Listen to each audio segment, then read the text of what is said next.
The Underworld Express arrives at midnight, its lantern casting eerie colors over the deserted platform.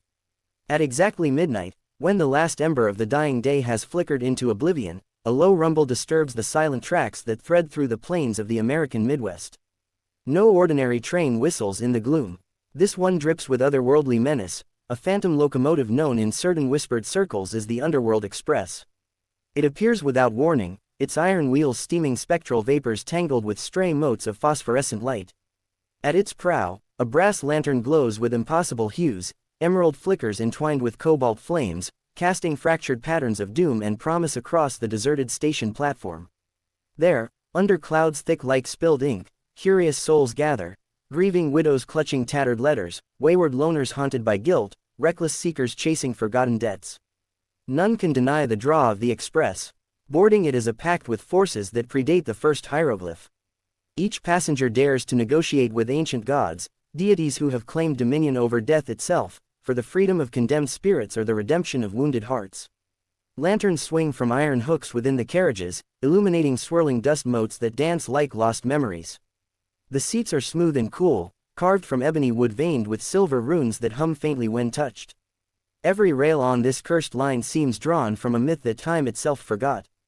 And as the whistle shatters the stillness, piercing, agonized, it summons the riders to face a journey impossible to forget, a voyage across the threshold between life and obliteration, where courage flickers dimly but might blaze into defiance against immortal dread.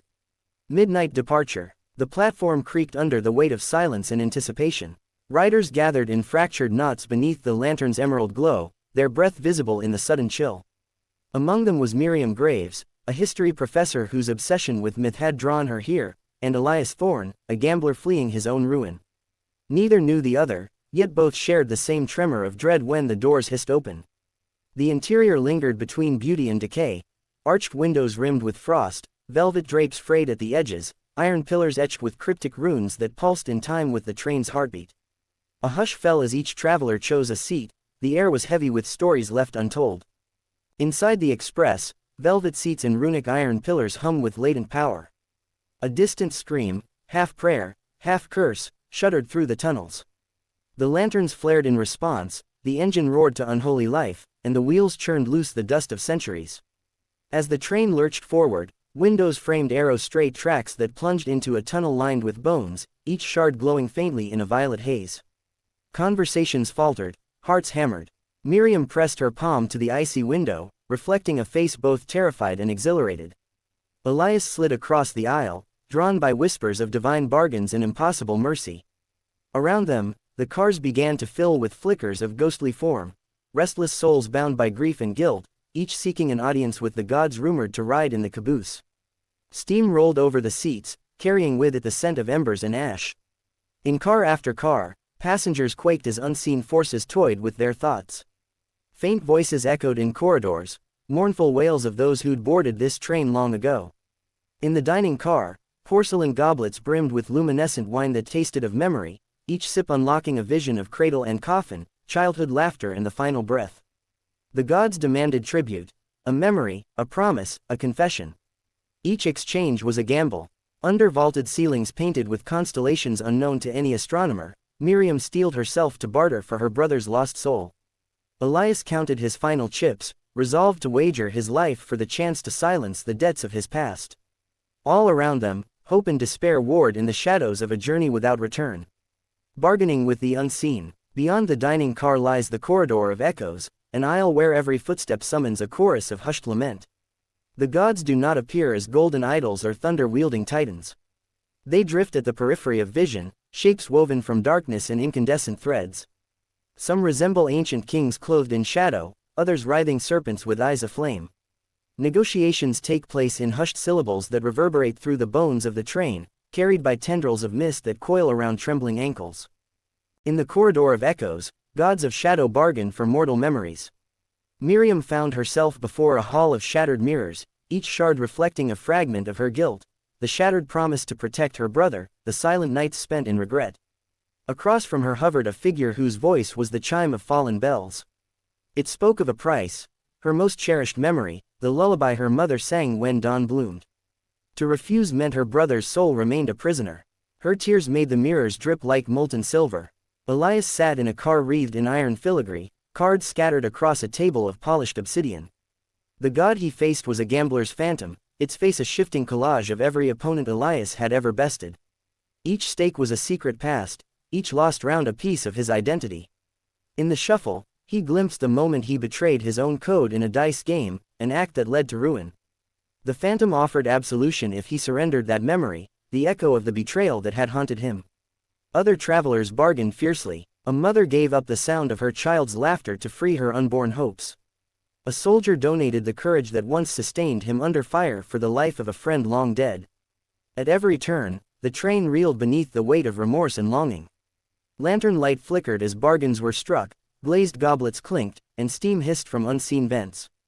Though each deal tasted of sacrifice, the corridors thrummed with desperation and odd relief, souls easing from their chains. By the time the Underworld Express neared its final station, a skeletal platform perched at the edge of a yawning chasm, the air was thick with exchanged debts. Every passenger had bared their heart to unseen gods and walked away carrying shards of sacrifice. Outside the windows, twilight bled into an ocean of forgotten names. For a moment, silence reigned, as if the very rails held their breath for the last judgment.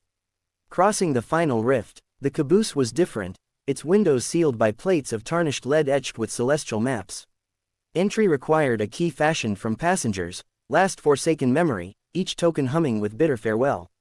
Miriam and Elias emerged into a chamber where the gods themselves awaited, colossal forms draped in tattered robes of twilight, eyes glowing like dying stars. In the caboose of fate, the gods accept sacrifices on an iron dais beneath celestial maps. Between two pillars carved from the spine of the world, an iron dais bore an hourglass filled with silver sand. This vessel held the fate of every soul aboard. A final bargain would determine whether the grains released would carry the freed or condemn the damned. Miriam stepped forward, her heart a tempest of regret and hope. She offered her lullaby, her most precious memory, flattened into a crystalline token. Elias knelt beside her, sacrificing the phantom chip that bound him to past guilt. The gods reached out, their fingers brushing the tokens with reverent curiosity. A hush fell so deep it swallowed the lantern's glow. In that hushed expanse, the brothers and lovers and wanderers who had boarded with trembling hands found themselves holding one another's gazes for the first time. Each sacrifice resonated in the polished rails beneath, sending tremors through the cavernous underworld. Steam rose in kinetic spirals, carrying with it the song of liberation. A deafening crack split the air as the hourglass shattered, silver sand cascading into the chasm below. Light flooded the caboose, revealing a sky woven from violet dawn and ember. For one breathless moment, immortals and mortals stood together where life and death intertwined. Then the gods nodded, their forms dissolving into drifting motes of light. The doors of the Underworld Express slid open onto dawn's first glow. The survivors stepped onto the platform, clutching fragments of what they had lost, and, more precious, what they had saved. Behind them, the train exhaled a final plume of ghost smoke before vanishing into the rift it had once emerged from. The underworld was left to its quiet hunger once more, and life returned to the rails of the waking world. Conclusion. When dawn broke over the barren platform, only silent sleepers and the faintest echo of lantern glow remained. Passengers found themselves returned to the world they thought they'd lost, a professor standing amid sunlit cornfields, a gambler blinking under a rose-red sky, and countless others bearing tears and laughter in equal measure. Each held the remains of what they'd sacrificed, yet carried the greater gift of souls set free. Rumor of the Underworld Express would spread like wildfire, whispered among fortune-tellers and midwives, penned by dreamers in journals of midnight oil. Few would believe the truths hauled on that phantom train, but the travelers bore witness in hearts forever changed. And if, on a moonless night, distant whistlings stir the wind, those who stood before the gods might answer the call again, knowing that courage to face one's past can unlock paths even deities once deemed forever closed.